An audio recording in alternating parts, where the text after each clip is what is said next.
What's up, money bros? Make sure you subscribe. Today, we're diving into something absolutely wild that's happening across America right now. And honestly, it's going to blow you away. We're talking about how you might need $250,000 a year just to feel middle class. And even then, you might still be checking your bank account before buying your favorite coffee.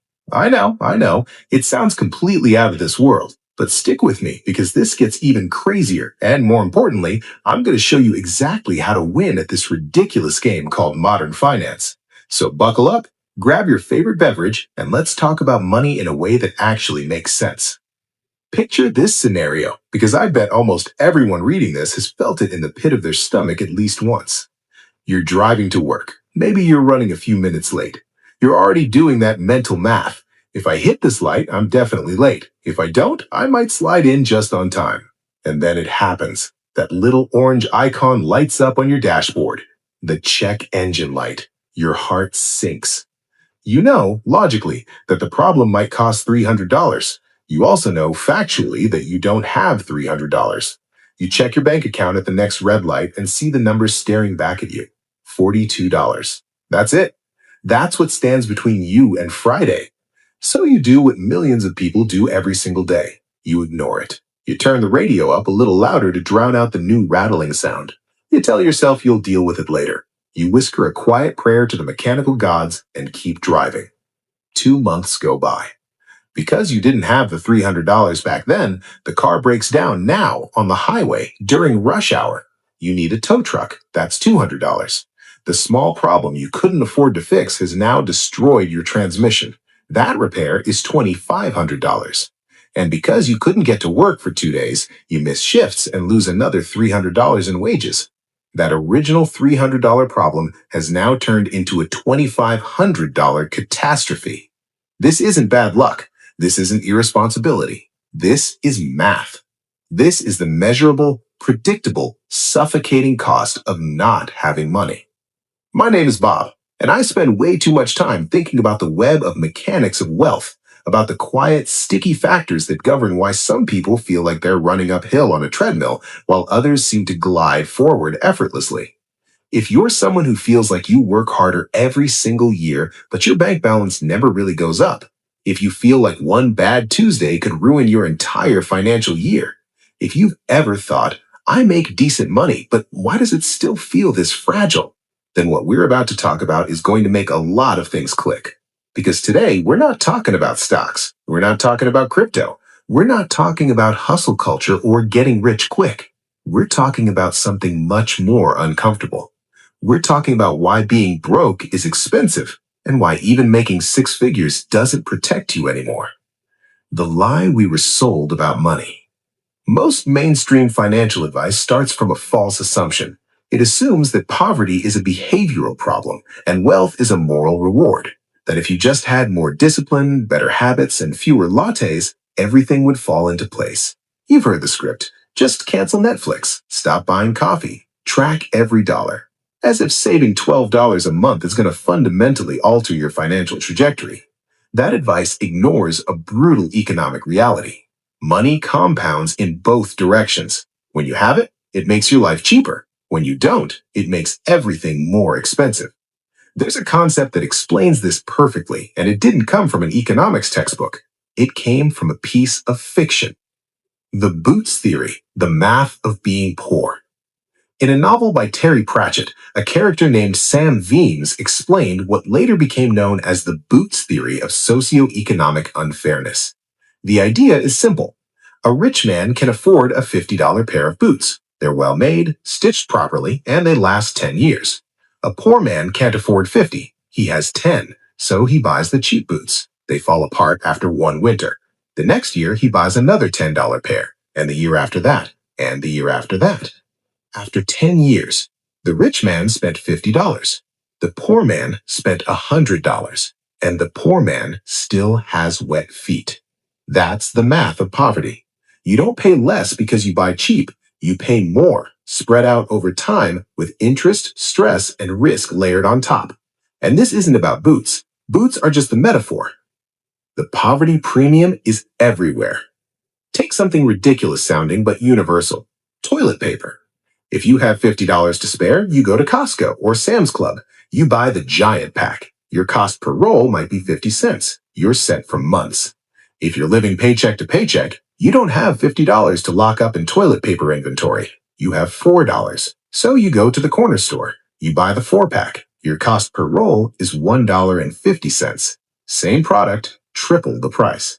This is called the poverty premium, and it applies to toilet paper, laundry detergent, diapers, especially diapers, paper towels, cleaning supplies, almost every non-perishable item in your home.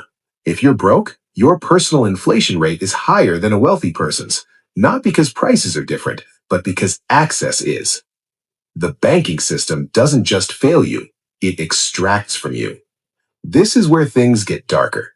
If you have $10,000 in your checking account, the bank treats you like royalty. No monthly fees, free checks, maybe even a tiny bit of interest. If you have $20 in your account, the bank treats you like prey. A subscription you forgot about hits for $25. You are now negative $5. Does the bank say, "Looks like you're having a rough month. No worries"? No, they hit you with a $35 overdraft fee. Think about the math of that transaction. You effectively borrowed $5 for one day and paid $35 for the privilege. That's an annualized interest rate north of 700%.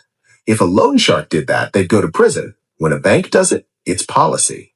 Banks make billions of dollars every year in overdraft fees, almost entirely from people with less than $1,000 to their name. The rich earn interest, the poor pay interest. It's a wealth transfer hidden behind fine print. It's called the two-income trap. And once you see it, you can't unsee it. The promise of two incomes. On paper, the logic seems bulletproof. If one person making $50,000 can support a household, then two people making $50,000 each should be living like royalty. Double the income, same expenses, massive surplus. That's what we were sold. What actually happened was one of the biggest financial bait and switches in modern American history. When Warren and her daughter, Amelia Warren Tayaji, studied more than 2,000 families who had filed for bankruptcy, they discovered something that shocked even them. Households with two working parents were more likely to go bankrupt than households with one. Let that sit for a moment. Not less likely, more likely. Working more didn't create safety, it created fragility. A short history of margin. To understand why, we need to rewind to around 1970. Back then, roughly 43% of women participated in the workforce. Most middle-class families had one primary breadwinner and one parent managing the home. And here's the key detail most people miss. That single income wasn't barely enough. It was enough. A median income family could buy a median-priced home using roughly 25% of their income, access decent public schools regardless of neighborhood, afford health care, food, transportation, save a little, take the occasional vacation. Most importantly, they had margin.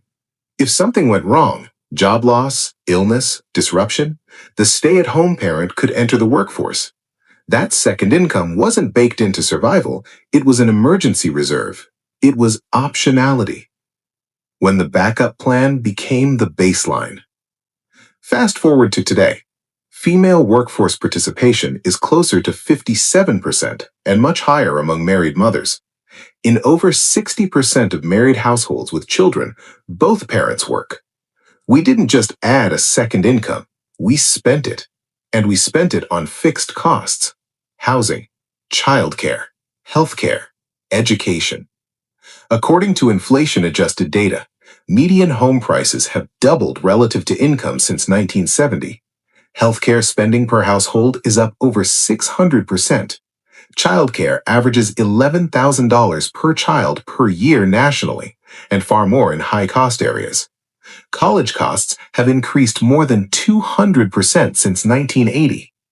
Every dollar of that second income was absorbed just to maintain a middle-class existence. The emergency reserve became the operating budget. The illusion of high income. This is where psychology gets cruel. Because when you look at your tax return and see $120,000 or $130,000 in gross income, you feel like you should be fine. So you make decisions based on that number. You buy a house sized for two incomes. You take on car payments sized for two incomes. You structure your entire life around the assumption that both paychecks will arrive forever. And banks are more than happy to help you do this. They don't ask, can you survive if one income disappears? They ask, can you technically afford this right now? And as long as the answer is yes, the trap snaps shut. Where the second income actually goes. Let's walk through the math slowly, because this is where most people get uncomfortable. Say one partner earns $70,000 and the other earns $50,000. That $50,000 second income looks substantial until it starts getting peeled away. First, taxes. Because of marginal tax brackets, that second income is taxed at a higher rate. Federal tax, state tax, payroll taxes. It's not unusual for 30 to 35% of that income to disappear immediately. $50,000 becomes roughly $33,000. Second, childcare. Average childcare costs hover around $15,000 per child per year nationally, and far more in high-cost areas. Two kids, $30,000. You're already at zero, and that's before commuting, vehicles, or exhaustion costs. Third, commuting and work costs. Second commute, gas, wear and tear, parking, possibly a second car.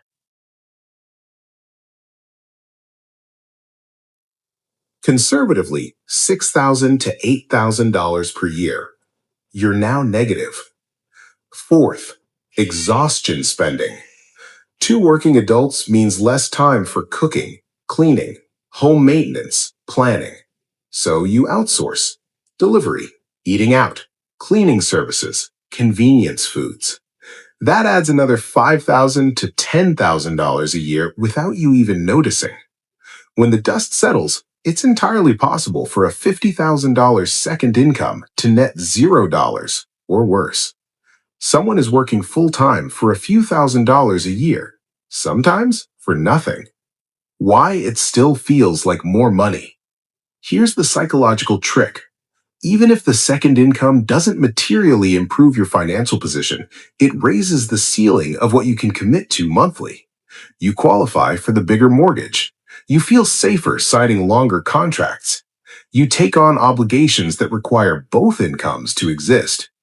The income feels real. The fragility is invisible until something breaks. No margin means no mercy. This is the part Warren's research made painfully clear. Single-income families in the past had redundancy. Dual-income families today do not.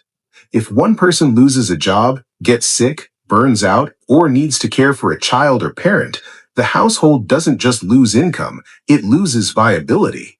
The fixed costs don't shrink. The mortgage doesn't care. The daycare bill doesn't care. The car payment doesn't care. This is why two-income households are more likely to file for bankruptcy, not because they're reckless, but because they're operating at 100% capacity with zero slack, like an engine redlining nonstop. Now zoom out. When dual incomes became normal, families didn't suddenly live twice as well. They bid against each other for housing, for school districts, for access. Good schools are funded by property taxes, which means good schools live in expensive neighborhoods.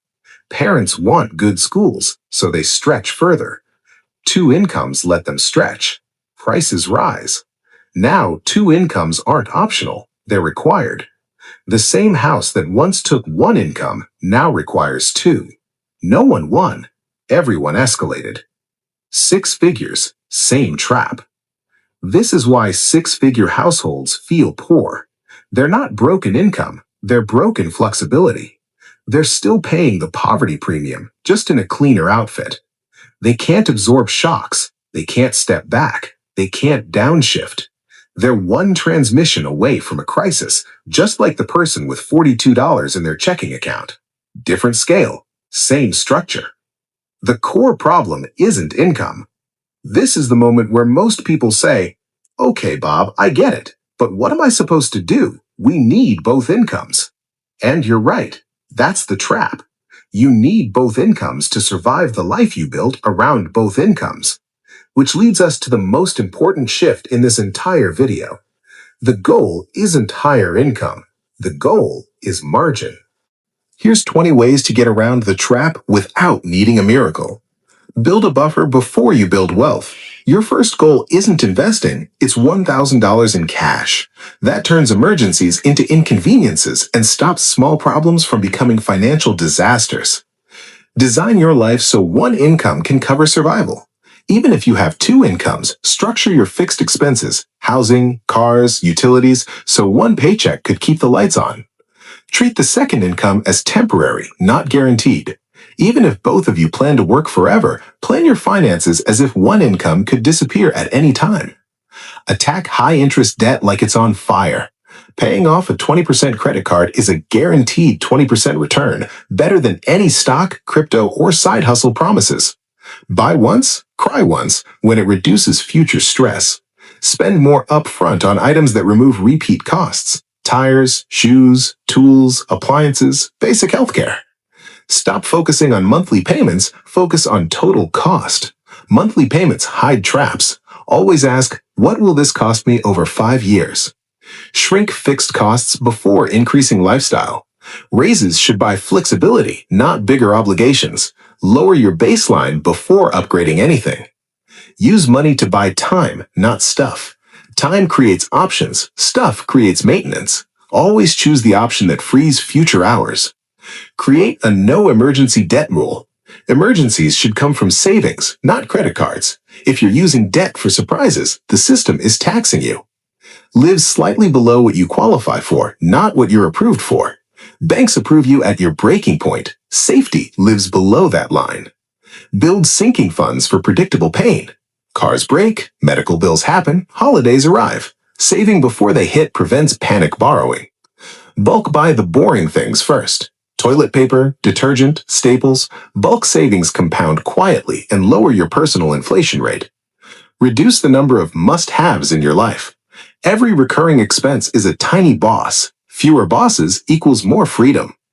Protect your credit like it's an asset, because it is.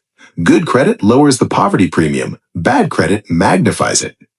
Automate savings the moment money hits. Willpower fails under stress. Automation works even when you're tired. Treat convenience spending as a symptom, not a flaw. If you're spending on convenience, ask what exhaustion is costing you and where margin could fix it. Build optionality before ambition. Freedom comes before risk. Optionality lets you say no to bad deals and bad jobs. Resist lifestyle upgrades that increase dependency. The worst upgrade is the one you can't afford to lose. Measure progress in stress reduction, not net worth. If money isn't buying peace, it's not doing its job yet. Remember, escaping the trap is about math, not morality. You're not bad with money, you're fighting penalties. Focus on removing the penalties one at a time. Bro, you've got this.